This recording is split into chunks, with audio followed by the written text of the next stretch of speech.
wake that ass up. In the morning. The Breakfast Club. Morning, everybody. It's DJ Envy, Angela Yee, Charlamagne the Guy. We are the Breakfast Club. We got some special guests in the building. Yes, indeed. We have Brandon Victor Dixon. And we have, I'm going to mess your name up, brother. Eromose Akimi. That's Eromose. Eromose Akimi, okay. Well, good morning. Good morning. Morning, what's going on, y'all? Man, this is a beautiful time, man, because, you know, you have the political thriller 88, you know, which premieres at the Tribeca Film Festival this weekend. Yes. So tell people what that's about. Well, first and foremost, executive produced by yourself. Thank you. Yes, indeed. Yes, indeed. But I mean, I'm grateful you brought me on here not too long ago to kind of talk about the fact that we were trying to get the film made, and now it is made and it's premiering at Tribeca, and I got to come back now with the writer-director, Eromose. So why don't you break the film down for everybody? Wow. Do you want just the synopsis or the overall just summary of the movie? Anyway, to both. Give them everything. All right. 88 is about a Nigerian-American super PAC director. He's the financial director of a super PAC. And he comes upon anomalies in the donations that are coming into the super PAC. And the movie is basically a conspiracy thriller where he starts investigating the source of the money, which uncovers a mass conspiracy going back hundreds and thousands of years. Always follow the money. Yeah. Always follow the money. Always. You know? It had a spook by the door element to it to me. Was that any inspiration? You ever seen Spook by the Door? I did, you know. Okay. I did. Yeah. I mean, to be honest, so what I always tell people with me is I'm Nigerian, but grew up in Lagos and London, and my father was a movie collector. So we had thousands of movies on videotape. So if you remember Betamax and VHS and all that stuff. Mm-hmm. So I used to watch movies every day. Mm-hmm. And a lot of the older movies that we saw, like the classics, a lot of them were conspiracy thrillers. So, you know, you're talking Manchurian Candidate, the original, that's right. Marathon Man, Parallax View, and all those sorts of films. All the President's Men is another one. So those were the films, you know, inspiration-wise, that really sort of formed the foundation for the movie, for me. But another crazy thing is, I always thought, as Black people, it's crazy we've never had a heightened political conspiracy thriller, even though we've had the most conspiracies perpetrated on Black people. That's right. We don't have a conspiracy thriller. So that was a real thing for me. I was like, because we know what will happen. We know what will happen. Yeah. So yeah, that was a thing. I was like, you know what, let me go out and make something that is really sort of cerebral and really talking about a lot of things under the surface in terms of race, economics, power, and so forth, but put Black faces and people of color at the helm, you know, of the story. Yeah, the reason I even wanted to be involved and I heard Brandon talking about it is because the reason I think the timing is right for this movie is because I feel like Black people have gotten more sophisticated in regards to politics. I think Black people are starting to expand the views in which we're looking at race and how it affects us culturally and politically. So I definitely, I think I agree with you right there. I think our perspective is expanding, and we're starting to recognize that it's impacting us in a lot of different ways, on a lot of different levels and arenas. And so a film like this, particularly, I think in the way that you know Thomas Eromose put it together, really begins to unpack those different layers, I think, in a really effective way. And I think since President Obama, politics has become pop culture. It's pop culture now. Yeah. Yeah. With social media and as well, it's crazy. The premise, like super PACs, I didn't know anything about super PACs, okay? And I found out about it. Why don't you break them down for everybody? I mean, we assume everybody knows what super PAC is. So. Yeah. All right. So basically, a super PAC is a political action committee. The idea being there are laws and rules as far as campaigning funds. So how much money you can actually put into a campaign officially. So if you have a candidate like Obama or Biden or whatever, there's a limit on how much they can raise from campaigns. So what they've done is a super PAC is essentially an entity that raises money to campaign for a candidate separate from the candidate. And their limit is unlimited. So they can raise $2 billion to campaign for a candidate as long as they're not officially connected. Yeah, as an individual, I'm capped at $2,500. Exactly. So you can have a super PAC who's raising tens of millions of dollars to put into a campaign, and they're running. So basically, a lot of the ads that you see come from a super PAC, and they're not actually officially connected to the campaign of the candidate involved. And this is the way that... And they're not allowed to coordinate with the candidate directly. Right. But they almost always have some level of coordination. Right. And I think the main thing, and where, when you're talking about the movie, is where's all that money coming from? And I think the thing is, as communities, if we're talking about the black community, is once you really understand how to utilize that. So, for example, if somebody wants to get somebody elected but doesn't want to put their name down as in, I gave $20 million to this candidate, you can do that through a super PAC, So if you want to actually affect policy change, get involved in understanding how super PACs work, how nonprofits work, how they're connected. And you can actually get real support and get people elected that way, And really, that's the only way to really get elected when you running for president is to have a bunch of super PACs of people that are really pushing for you that is not quote unquote you. Now, yeah. Now that is the game. I mean, now it's crazy. I mean, we're talking, I think it was like 900 million. I can't remember what it was as of a few years ago that had been raised since Citizens United in 2010 got passed. And that was the legislation that really changed everything. I mean, at that point, you could actually put money in non-profits. They can just repackage the money, send it on to a super PAC, and because they don't have to report to the FEC, you never know who put the money in. So it's crazy when we're talking about Russia and we're talking about the whole Russia scandal. That is this big in comparison to this, because this is real money laundering. So Russia could have gave $100 million easily to somebody to help without you knowing. Right, correct. Without you knowing. Wow.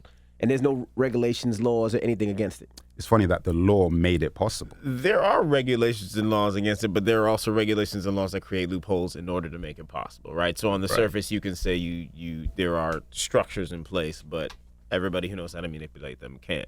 And I think that issue of, you don't know where this money's coming from really matters and is really significant in the film, both in terms of, a lot of times we think about that just in terms of self-interest, personal self-interest of wealthy individuals, the 1%. But it's not just about personal self-interest. I think you have to expand the purview of what that means. It's what are the ideals by which this person or this group of people or this corporation lives, and how do they want that money to affect the politicians that they are investing in? Which is scary because you look at it and you think America's democratic, right? Where we vote for the president, but we really don't, right? Because if you have something, let's say Russia wants Donald Trump in, right? Russia can put as much money on the floor to make sure Donald Trump is, because they might have something else that they want from Donald Trump on the back end. Say Saudi Arabia wants Bush in.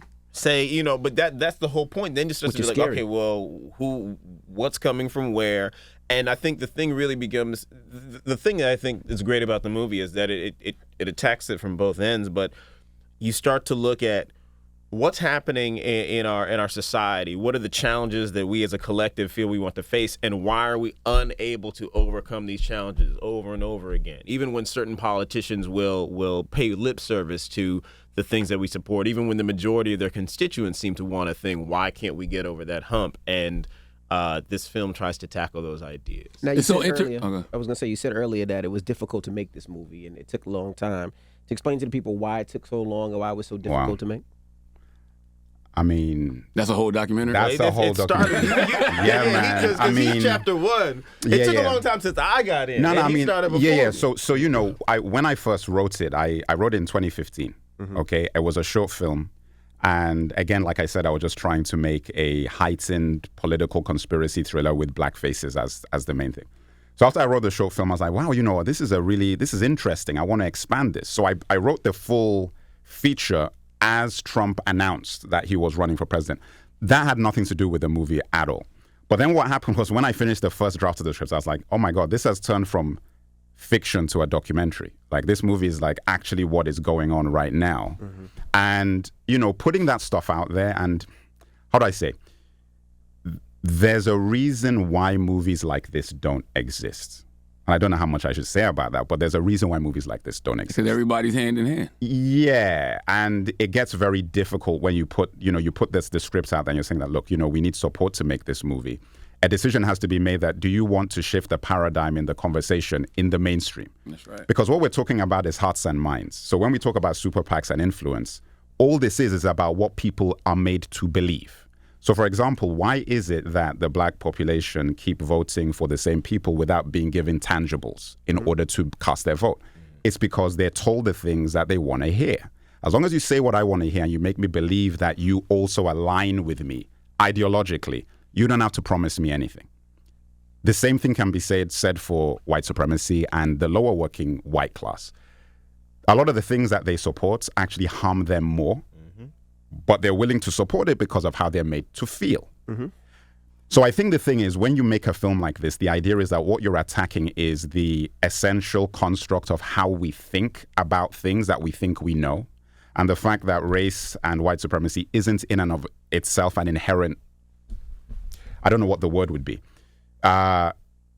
It's not something that has value in and of itself. It was created by us. Like humans created this idea that black is different from white, is different from brown and so forth in order for economic gain. A caste system. Exactly. Because the truth is there's only one human race. The key is if you can mate, you're the same race.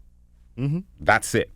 So I think, once you understand that and you look at a movie like this, it wasn't surprising that it took so long, because when people finally get to see it, we've not had a conversation about these issues this way before. There's a reason why, and that is why I'm amazed that the movie got made, personally. I think it's a miracle that this film exists. The film got made outside of all mainstream systems. So like there was nobody to say you can't do that. You can't do that. Right. Once we had secured the funds to do it. So What's interesting is people say things like, "Oh, the system is broken," but no, the system is designed to be this way.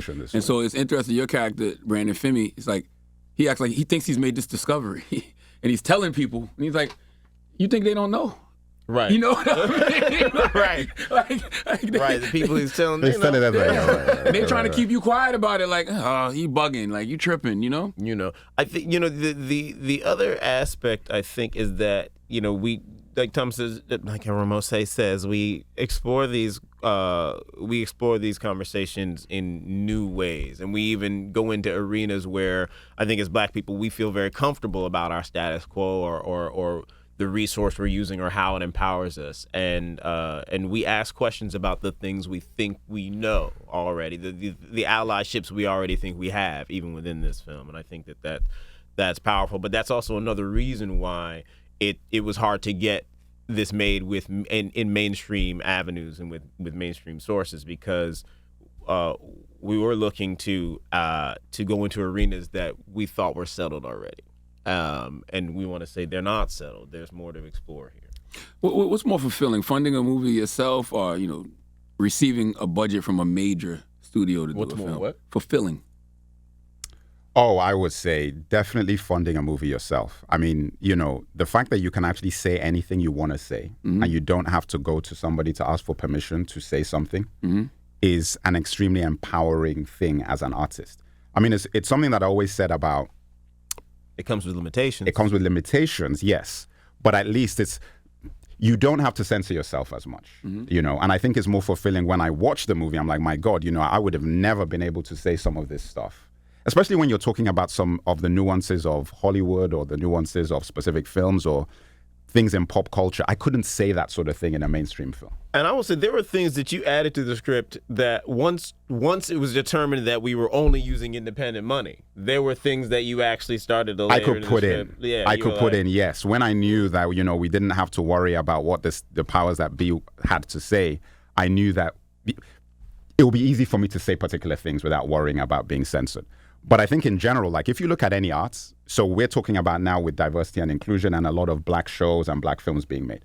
I always have a mantra that, look, any community that at any point in the chain of decision making has to get a green light or a yes from another community compromises the work that you're putting forward. So if at any point down the chain, somebody from another community could say no, could cut off the funds, could cancel the show, could say that we're not putting this on the air, you don't have that purity. Yeah. Because if you look at, let's say, the white community, you can make anything you want, say anything you want.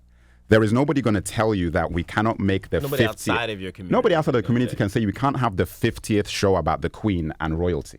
They've got 100 of these things. We can just keep making these. But if you're trying to make a movie about the Moors or make a movie about the kings in Benin or whatever, oh, well, the story isn't working, so on and so forth. Not only can they keep making them, but they can also continue to create an environment in which they will succeed and thrive. They will continue to cultivate the interest in them and put the money behind those. And you don't have that. Even in your minds, even in our minds. Like, look, I learned more. Like, okay, when I was in Nigeria, for example, we weren't taught anything pre-British contact in history class. Wow. We began our history with British contact.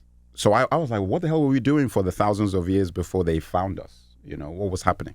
And that's crazy, but that was what we were taught. So if you think about it, it's like, even as little kids, you know, as Africans and Nigerians, I had to go out and learn from my grand aunts, my grandfather, my grandparents, go to the village and get those stories of what we were doing before the British came to find us.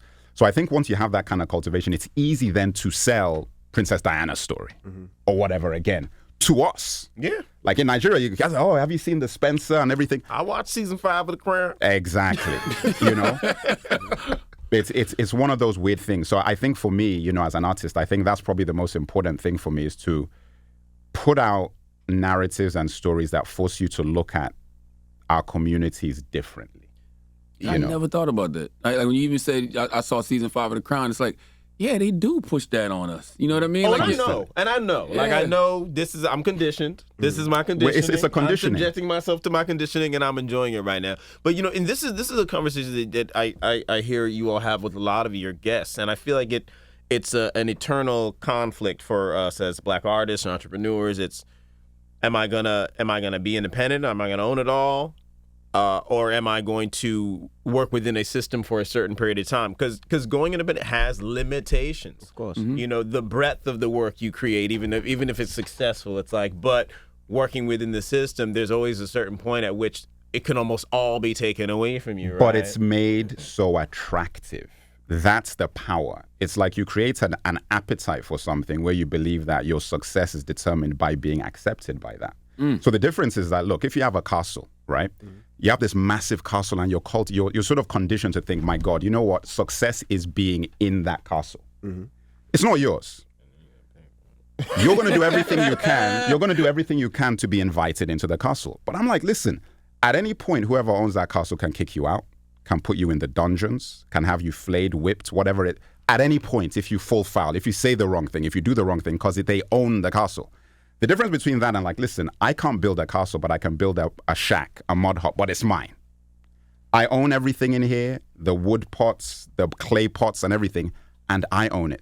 Now, it's almost like an economies of scale conversation. You've got to start thinking, I'm not going to be able to do things at that scale off the rip, but I own it.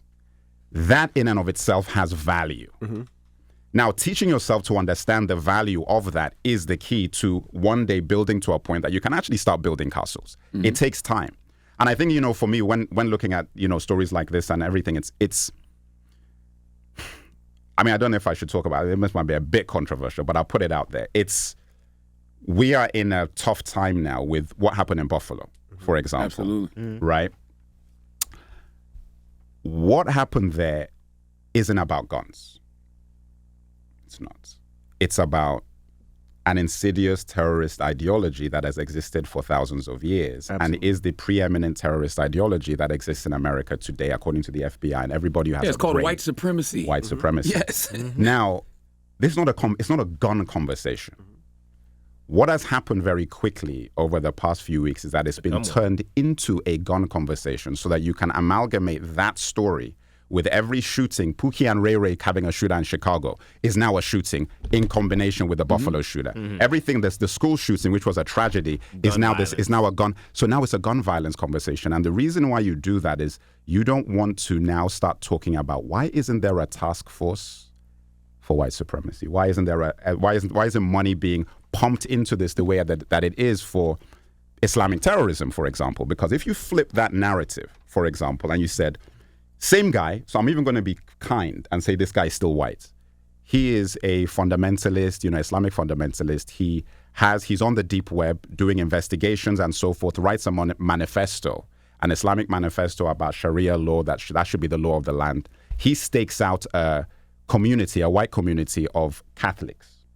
You're building Stakes it out. hypothetical. Right? Hypothetical. Stakes out a community of Catholics and then drives 300 miles and targets specifically Christians and streams it on live video. And in the video, in conjunction with retired federal officers. And in the video, he sees somebody with a hijab and he says, "Oh, sorry," and moves on. The next day, maybe that evening, funds will be made available for a task force. Everybody associated with that guy would be rounded up, and they would investigate to the nth degree everybody associated with this person, online, in real life, and so on. But the problem is when you have a situation that, look, if you investigate this stuff, it's going to lead to your homes, your cousins, your uncles, your aunts, your own children, your wife, your husband, your grandfather, your grandparents. You're investigating yourself. Your past history. It's such an insidious thing that it's been remarkable how image control and the control of media has created a situation so quickly that we've taken focus of something that for our community is crucially important. I mean, this is the terrorist threat against us, and we can't have that conversation. You know? Okay. Well, I was going to say at this point, the question that they're avoiding is not the why don't we have X, why don't we have Y. They're avoiding the why do we have to keep asking this question? Because that's where black people are getting to right now. It's like, why do we keep asking these same questions? And I would say, I agree with everything that both of y'all said. Take it a step further. I can say that everything that's wrong with this country is rooted in white supremacy. It's because of white supremacy. It's because of this country's, failure to even acknowledge that white supremacy ruined everything. Right. Like literally ruined everything. Because white supremacy is also the economic structure of America and the Western world, Yeah. and It's the Matrix. They don't think that hyper-capitalism has ruined anything for them because it has created a hierarchical paradigm where. Did you ever hear that speech that Martin Luther King gave? I can't remember. It's not a very popular one. There's not a very popular one. It's when he talked about how white supremacy was given to poor whites in order to give them something to hold on to. That's when he talked about the moderate. Yes. That speech. Yeah. Yes, that's the one. Okay. That's the one. I don't know. I can't remember where it was. That nailed it. This was decades ago. He broke it down completely of like, look, this is what the problem is, that we don't have an issue with each other. Black and white people, like, we came together at a point and they gave them this thing in order to separate us again. I think that was the letter from Birmingham jail. It was? Okay. Yeah, I think it's No, so it's something that was completely fabricated. It's not something that's inherently like we all believe in this. It's like at key points when things are going crazy, they just bring this thing in and say, oh, hey, remember, he's black, you're white, you have more rights than this person. And then it's very easy for you to get people to support things, if you can create that kind of division. Like even now, I was just talking to my homeboy about this. Like even now, it's like, everybody's having all these conversations about political parties and everything else, but nobody's just stating the obvious. The GOP is ran by white supremacists right now. But the Democratic Party is not bereft of people holding that supremacist ideology. Absolutely. And I think that becomes more and more clear the more and more the actions of that party tend to parallel the actions of the other. That's right. I'll tell you something. That's right. Look, the thing that's wilder about this, and when you actually really start thinking about it as the Matrix, which is how I view it, it's like he killed me the last election cycle. No, because it's the Matrix. It's like, I tell people, I'm like, look, the most powerful thing for people is the media. Like, this in the movie, we talked about it, that, when you invade a country, the first thing you do is you take over the radio, you take over the TV, you take over the newspapers. So being Nigerian, I lived through 2 coups. And I remember one clearly that happened, I think, in 1990. 1991. It was during my mother's 40th birthday, actually, that we heard the gunshots. We thought it was fireworks. The next day we woke up and it was gunshots. I remember waking up and, we turned on the TV and everything on TV was gone. And it was just this looping manifesto-like voice talking about this the new regime, blah, blah, blah, blah, blah. And I remember driving around and seeing the bullet holes in the walls and the dead bodies on the ground and everything. And I remember thinking that, wow, in a moment for that 24-hour period, everything, we just heard that message. This is what every country does when you go in and invade. So if you don't control the means of media, film, TV, and so forth, you don't control society. So I say that, look, the things that people think don't mean anything, like the mainstream movies, the Hollywood films, the news networks. A news network is produced. There's a producer who's deciding what news is getting shown and what skew you're going to have. The fact you have a producer means that somebody has an opinion of how we are going to present the news to the population today. So you are in a very disadvantaged position if you watch that and you just believe what you see. So essentially the TV is programming you based on the programmer, who actually has the title of programmer, and how they view things.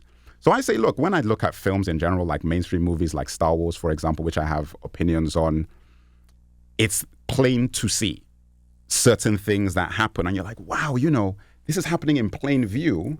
And people aren't calling this out and saying that, hey, man, you know, one side you're saying that we have diversity, but on the other side, you're actually using the diversity chip to essentially perpetuate the same things that we've been experiencing forever. And you know. appropriation. Exactly. And I think, you know, when John Boyega put out he put out an article in Variety about this, I was like, yo, this guy is 100% correct. And I've been saying this forever. Even as soon as He's 100% correct, and he's never going to work again. That's what was said at the time. It's like, that's what was this said guy. at the time. No, but he's obviously, we're at a time where you're able to say certain things and still create a way Yeah, for but you know yourself. what I'm saying is that what blows me away is that, look, how can you have a mainstream movie, right? Look, we already knew the thing about interracial situations and relationships. We've known that. But you have a mainstream movie that is actually perpetuating the ideology while at the same time saying that you're being inclusive. Because if you see... That's America. But nobody says it. It's like, look, the critics... You have... Okay, did you watch Force Awakens? No. Did you watch Force Awakens? The Star Wars? Star Wars. I'm not a Star Wars. Yo, John of the new Boyega one. Star Wars, right? It's the first one. All right, look. A New Hope Part 2. Yeah, Let me tell you I'm not into something Star Wars. crazy. I'm going to tell you something crazy, okay? So I'm a Star Wars guy. I grew up with Star Wars. One of my main things, right? So you watch this film, and you have the first poster comes out, right? And it's got John Boyega holding a lightsaber, okay? And it blew my mind. A tear came to my eye because I was like, oh my God, a Nigerian has a lightsaber. That was a big deal to me. And I'm like, if I was 12 years old and I saw this, incredible. So I was excited to see the movie, blah, blah, blah, blah. Daisy Ridley was the lead actress, and she was the one playing the other Jedi and so forth. So you go in and you watch this film, and I'm watching the film and I'm thinking that, you know what, as a writer, there are certain things that are supposed to happen with the hero. Romancing the Stone, Indiana Jones, James Bond, even the original Star Wars. You have the swashbuckling hero, you have the lead actress, and first of all, when they meet, they're fighting. Everything is da-da-da-da-da. Then there's romance, and then by the end, you have the kiss, he said, whatever happens, and so on. You have that story. I was watching this, and in the beginning, I said, you know what? I do not believe they're going to let this guy have a relationship with this woman. In the back of my head, just because it's a black... That's what I was thinking, right? But I'm like, no, but they can't, though, because the story is structured in a way that they have to. I got the poster. Yeah, right I got the poster. I watched the movie. I'm like, this guy isn't even a Jedi. This guy is like a stormtrooper. Wait a minute. It gets worse. Not only is he not a regular stormtrooper, he's a sanitation worker. I was like, wait a minute, he didn't even let him be a regular stormtrooper. It's got to be sanitation? Then I'm like, okay, look, that's crazy enough. You're watching this movie. I ain't never seen a stormtrooper with a broom. Yeah, you're watching this movie. Yeah, you're watching this movie, right? And this guy is running through the galaxy to save this lady. Like, he's flying, doing everything. Great performance. And I really like this actor. He's one of my favorites, actually, of his generation. And I'm like, yo, this guy is like running around trying to save her and whatever. She's like, I don't want to be saved. She's flying the ship. She's doing everything. Yo, by the end of the movie, okay, this guy gets put in a coma trying to save her. She beats the Sith Lord without any training. He gets put in a coma. She goes up to this guy and kisses him on the forehead and says, my friend, see you, my friend. And I was like, yo, I've never seen that before.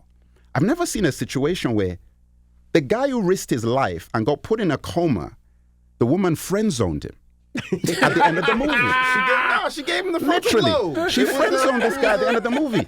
I couldn't believe it. And the crazy part is that the second movie comes out and they don't reignite this love interest with this woman. They give him another character who's Asian, called Rose, to have this relationship. I'm like, you're going out of your way to separate, and they send him on a mission thousands of miles away from this woman. Yo, this is what's going to kill you. The third movie comes out. This guy's still trying to save the blah, blah, blah, blah, blah. The third movie comes out and she kisses and has a relation, sort of like a romantic thing, with the villain of the series, who kidnapped her, killed billions of people, killed one of our best friends in the first movie, Han Solo. You remember that, But right? he did. He also was born white. That's another thing. He accomplished. See, that's what I'm saying. But you see, but what I'm saying is that, look, it's staring. See, this is the thing about it for me. Is like, this stuff is just staring you in the face. Mm-hmm.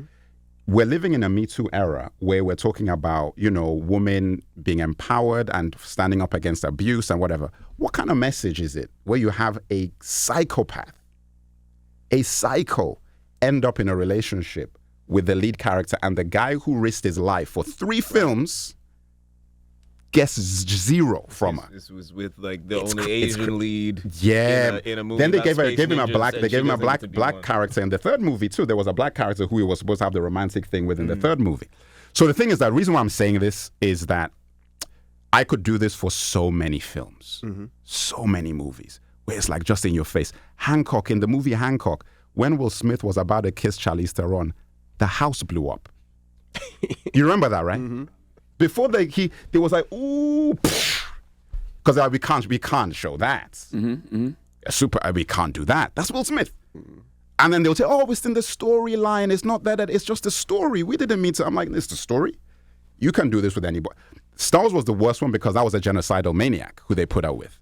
So I think it's like when you look at all these stories and you say, look, what is the reason why we're in a society today where we don't have the kind of tolerance that we should have, why we don't have young kids growing up thinking that they could be anything they want to be?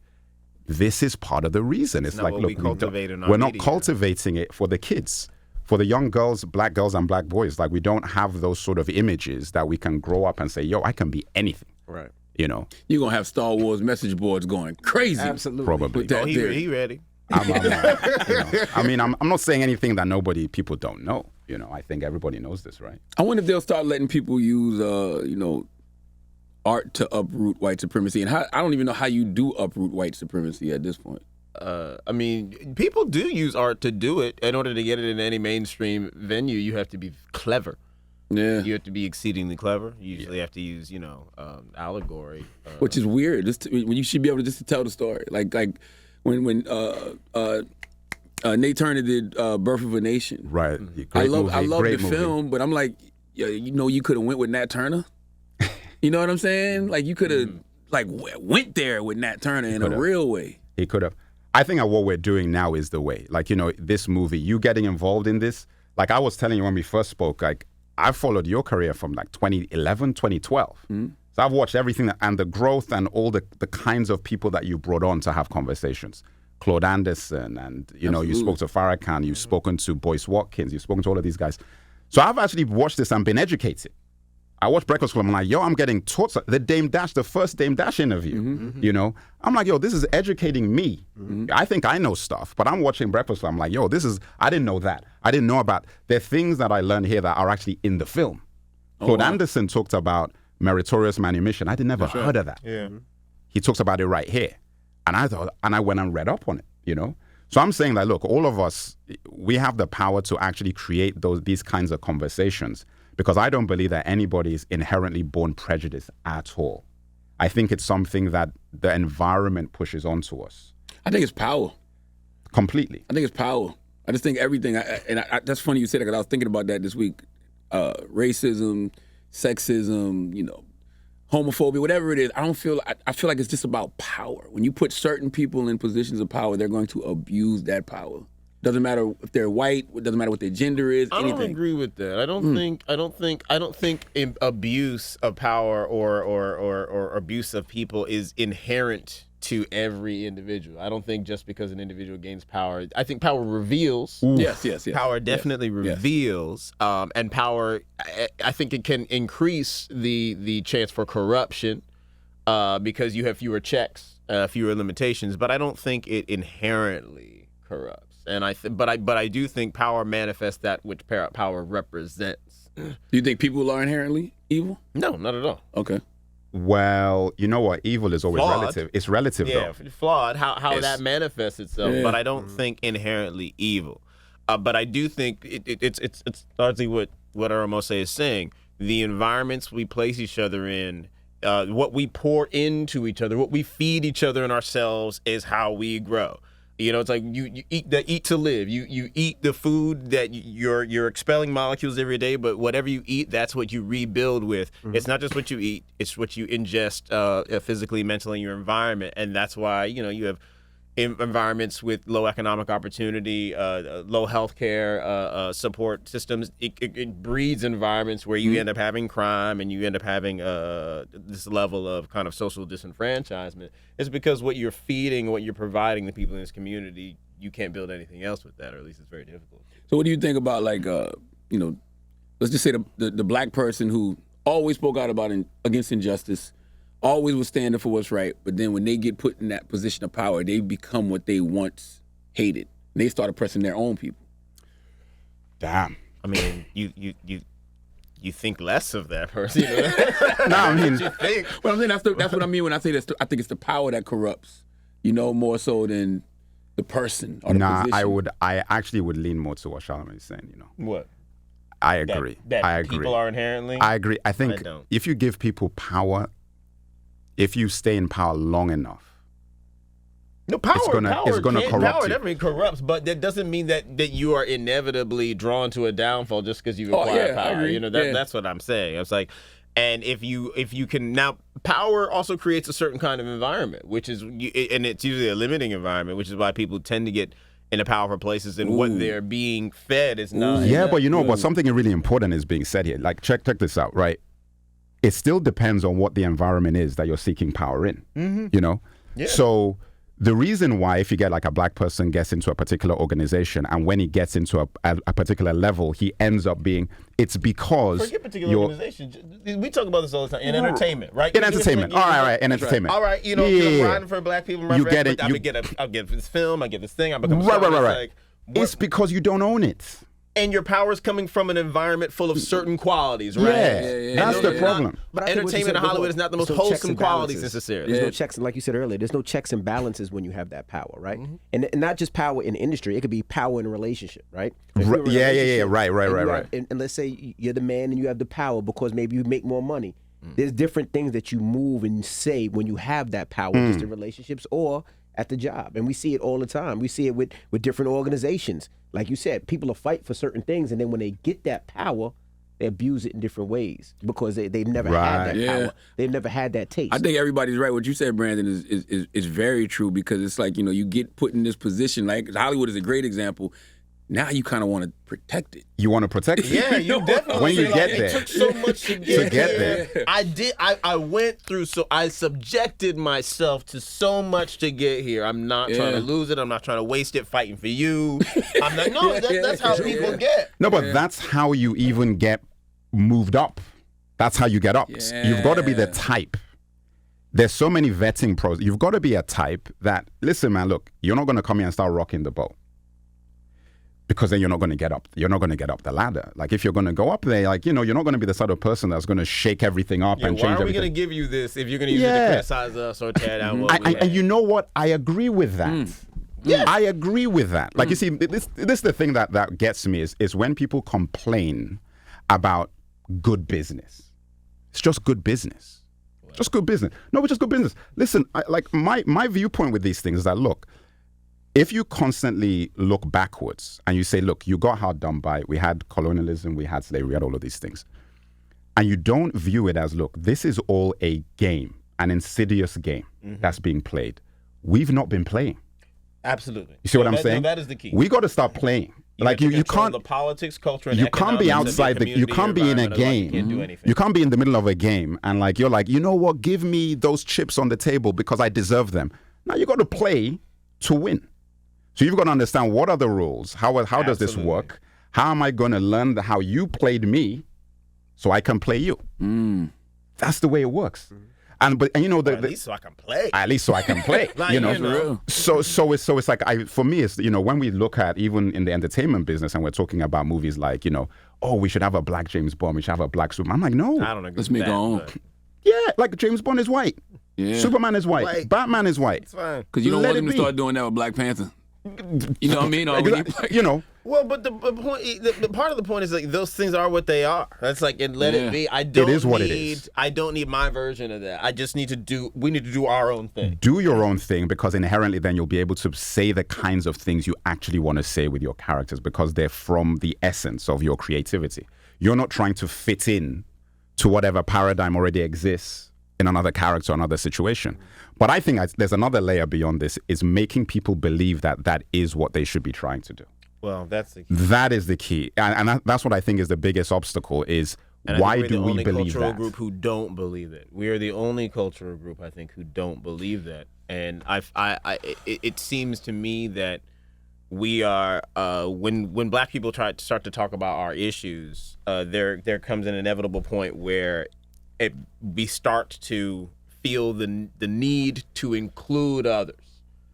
And at a certain point, you have to coordinate. You have to create a confederation with other groups, but you have to understand the game you're playing, as we say. And Black people have to focus on Black people in order to participate in the game equally with everybody else. It doesn't mean that you want other people to die or be exterminated. It's just, but in order to operate on equal footing and not be asking for things, but to be what's the word, bartering, to barter on equal footing, we have to consolidate and put Black people up. Yeah. It's such an interesting conversation because, to y'all point, even when it comes to art, right? Like a movie like 88 or a movie like Spook Who Sat by the Door, Black people feel like they have to be like that in order to continue to succeed. And in real life, I've spoken to people, I'm not going to say no names, but it's people that you would think would never have to answer to anyone who will say to you, nah, man, if I go out there and say that, then they going to come snap in. I'm like, damn.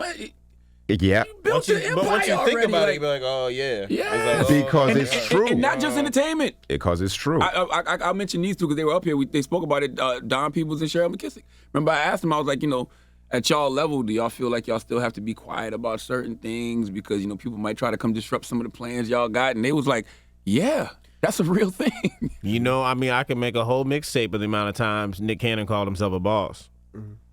Bosses don't go through that. Jesus Christ. Yeah. No, but that's what I'm saying. It's like it's all relative, right? Yeah, you have to really understand. It is relative. What do I own? What do I really own? What do I really control? Am I a boss, or do I run? Did somebody give me control over this over here?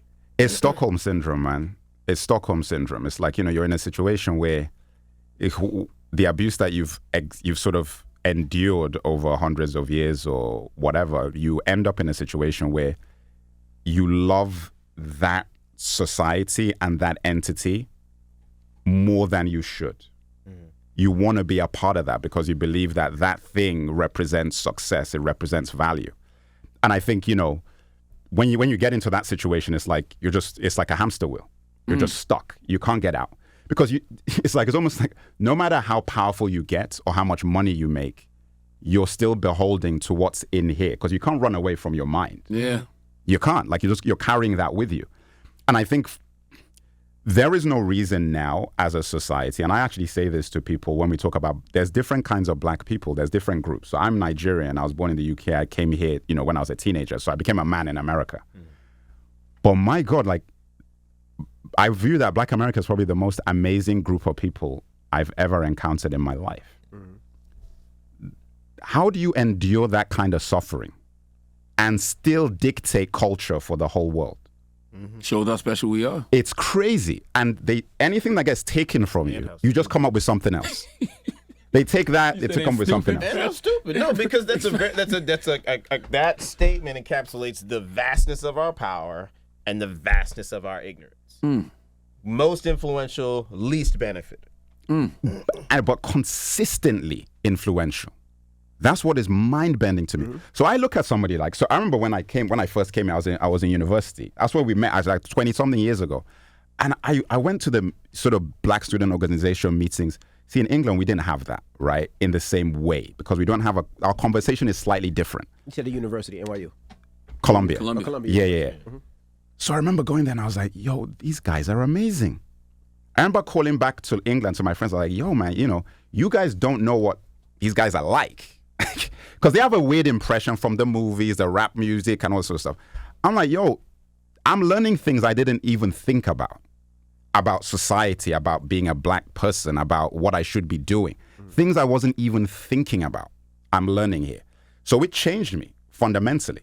So when I look at this, I'm confused at the fact that anybody can go up to a black American and demean them, and that they would even absorb that. Because you're amazing. Your history is amazing. What you can do is amazing. It shouldn't be possible for anybody to come and say anything to you that makes you feel that type of way, in my view. I get what you're saying, but then you're kind of discounting like the years and years of generational It is. conditioning. You know what I mean? That But makes that that sort of goes back to what we're saying about that is our jobs as creators and artists to show people why you shouldn't feel that way. Reprogram. I agree. It's like the information is there. We just haven't told people that, this is why you shouldn't feel this way. That's why, like when guys like Kanye run around and they say things like slavery is a choice, the only reason he feels like that is because he never saw the stories of the actual revolts. Right. He never saw the Denmark VCs. Right. You didn't see the Haitian We don't know these Revolution. stories. Yeah. Go ahead, say it. Speak freely, Brandon. I would say, What you want to say is, nigga read books. Okay. But no, I was gonna say, but I, if you can give him the benefit of the doubt, I don't know. There is a point there too. I mean, it's that Harriet Tubman quote, right? I would have saved so many more people if I could have convinced them that they were slaves. Yeah. Part of it is mental because I can remove the shackles from you, but unless your mind isn't free, you are not free. It's your mind. We are much, again, it's relative, but we are much more free as a society and collective than we used to be. Obviously, the powers that be have many more means of control, but we're much more free, and yet we're pretty much in the same situation let me because tell of you, our mental capacity, how we operate. The craziest part is that we do not control our own image. We beg people to depict us the way we want to be seen. That's all we do. It's like, why are you not giving us this? Why are you continually saying that we're this when we're this? And it's a crazy position to be in because you're like, wow, doesn't matter what you do, a story can be put out or a situation can happen and all of a sudden we're put right back into a conversation about being violent, about being this, about being that, completely out of our control. And I think that if we don't sort of readjust the way that we look at things and say, no, you know what, the most important thing is that we take control of our image. Like we start looking at this and say, no, we need to define ourselves, period. Doesn't matter what anybody else is saying. We need to define ourselves for ourselves. We don't need to ask anybody for permission. We don't need to say anything in that respect. We can just say, look, we want to tell stories about these kings, about this era in history. We want to talk about these kinds of characters. If we're making contemporary stories like we did with 88, there should be many of these sorts of films. I remember when I was in college, in university again, with one of my friends, we said, yo, you know what? We don't exist in movies. I was like, what do you mean? He said, guys like us. Like, I don't know any drug dealers. I never went to jail. I don't have any family member who did that. I just went to college and I did this, da-da-da-da-da. We don't have characters like us in the movie. Average, uninteresting. Just an average dude. Just an average guy who just happens to be a black guy. We don't have that. And it's a really interesting thing that, that you see, in film where there are some really powerful stories that I felt even didn't need to be told in the environment that they were in order for them to have worked. But they were told in that environment because that is how we're seen. It's a Trojan horse effect. Yeah. You know what I'm saying? Like, you get these stories, I'm like, yo, we didn't have to have anybody coming in jail in this story. We didn't have to have a crackhead mother in this story. Right. We didn't have to have any of that. Queen and Slim, man. Oh. I'm like, yo, Okay. she's an attorney. I was like, you want to go here? I'm just saying. Okay. I'm listening. I'm like, yo, she's an attorney. All This right. cop just, unlawfully pulled him over, shot, and the best plan you come up with is to run? I wanted to pause the movie. I was like, whoa. I was like, what did we just say she was a minute ago? Like, the best plan is let's just run. I haven't She's seen on that edge. summarized. I haven't seen that movie. Now we're criminals? Like, You just that haven't? fast? I haven't seen it, no. I haven't seen it. Are you lying? No, I haven't seen You're it. lying. I don't even remember what the brother did in the I movie. thought it was. I thought it was a conversation I had with you about it, but it was a man. Yo, you know Oh, the what? man? Okay. Yeah, nah, man. I And went if off. you're going to do that, at least at the end, can they get away? Why can't they get away? They was right there by the plane. 88, ladies and gentlemen. Now, how can people support? Because I know, of course, the Tribeca Film Festival, a lot of people won't be able to come see it, but how can they support regardless? I have it right here. Yeah. The screening this Saturday is sold out. But then I know there's still a few tickets left. I think. No, they're not. I mean, we might have to try and it's sold out. When I clicked it, there were. No, they're gone. Sold out. But June 14th and June 18th, you can buy tickets to go see 88 at the Tribeca Film Festival. And it's also online. If you can't make it to the festival, you can get the online screenings from the 13th, so June you can 13th. watch it at home. Yep. Well, thank you, brothers, for joining I want to ask one more question. What does the Tribeca Film Festival mean for a film? Oh, wow. I mean, look, it's been great for me personally. You know, this is the third time I've been there. I've been there with 2 features now and 1 short film. Film festival is essentially just a way for getting a movie out and launching your film. So for me, without Tribeca, like, we wouldn't even be talking about 88 right now. You know, people wouldn't really know about the movie. And I think that's the most important thing that this is doing for stories like this and filmmakers like us, who do not have millions of dollars to spend on advertising, who do not have the outreach that, you know, a studio film would have, is these guys do that work for you and just give you a platform. And then if your movie resonates with an audience, you know, from there, you know, you can sort of launch a film. So that's what it means for me and the movie. Build a profile for the film and also connect with other artists who are working in the same capacity. Yeah. Well, thank you, brothers. Definitely go out and support, and we appreciate you guys. I'm going to check it out this weekend. That's Thank right. you. Appreciate y'all having us. Thank you so much. It's The Breakfast Club. Good morning.